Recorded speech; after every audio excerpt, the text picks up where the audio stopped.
How old is the universe? It seems like a very simple question, and a fundamental one to understanding the space we occupy, yet there is still some ambiguity in the field. Multiple sources are conflicting on the value of the Hubble constant, the number that defines both the speed and age of our universe, and it could have big implications for the way we understand our world. Ever since Cornucopius argued that we on Earth are not in fact the center of the universe, it has been very difficult to change our perceptions of the world and uncover the true age and size of the universe. Scientists first realized that if the universe was expanding, and if it had started at one point, we could trace back its path to the place and time it started. The very realization that the universe is not static, as it would appear without powerful technology, is considered one of the most important discoveries in the field of astrophysics to this day. After helping to prove that there were other galaxies outside the Milky Way, Edwin Hubble decided to investigate the applications of another phenomena, redshift. Redshift is the displacement of the spectrum of an astronomical object towards longer wavelengths when it is moving away from the observer. Hubble used this to determine that most galaxies were moving away from Earth. This had huge implications, as it showed that the universe was expanding at a constant rate. Hubble realized that redshift could be used to measure the distance between astronomical bodies, and that he could use this data to figure out the speed and age of the universe. After using redshift data from Vesto-Slipher, Hubble came up with an equation to reveal the size of the universe. VR equals hd. Recession velocity equals the Hubble constant multiplied by the distance between a distant body and the observer. This law indicated that the further away a galaxy was, the faster it receded, and that the universe had begun at a single point. Hubble's original value for h was 500 kilometers per second per megaparsec, which is around 3,260,000 light years. And although that value has been proven incorrect, the equation and resulting law served as the basis for uncovering one of the universe's greatest mysteries. Modern estimates using the CMBR left over from the Big Bang put h at, quote, about 67 kilometers per megaparsec, end quote. But not all astrophysicists can agree. However, if this value is correct, it puts the age of the universe somewhere between 13 and 14 billion years old. There are two approaches to finding the value of the Hubble constant.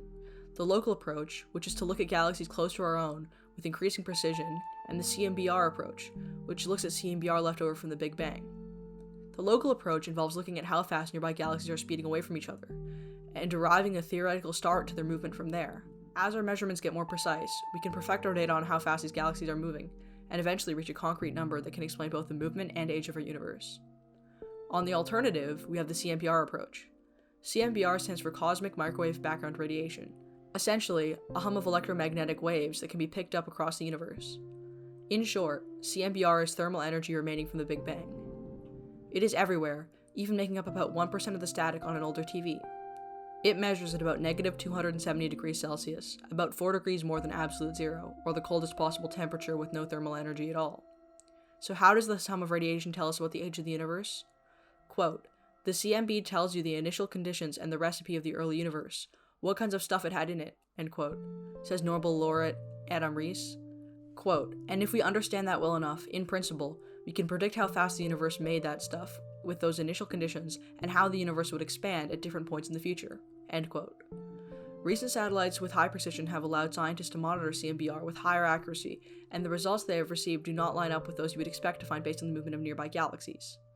Until very recently, both methods for determining the age of the universe produced similar results, but with large amounts of uncertainty, and the scientific community assumed that the two estimates would converge as data got more precise. Unfortunately, the opposite has happened, and the discrepancy has gotten larger, with the difference between the expected and actual values being about 5%. According to McKie, quote, today, those using the Planck and cosmic background data to obtain a value for the Hubble constant get a figure of 67.4 plus or minus 0.5.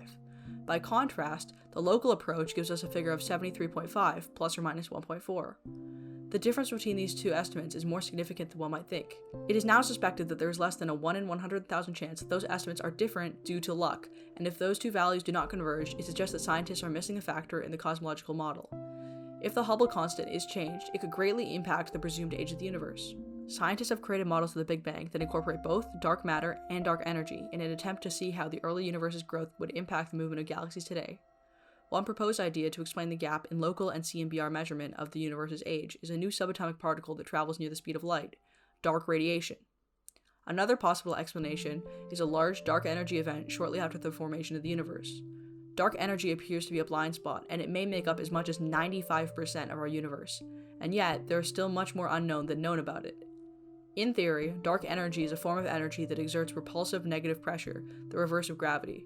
Although there are ongoing programs seeking to discover more about dark energy, such as the measurement of baryonic acoustic oscillations, patterns of wrinkles and density distribution that appear at the center of galaxies, it has not been observed, but instead inferred through observations of gravital interactions. Overall, it appears that research into dark matter and dark energy as a whole is the next natural step into uncovering the origins of our universe, as well as its age.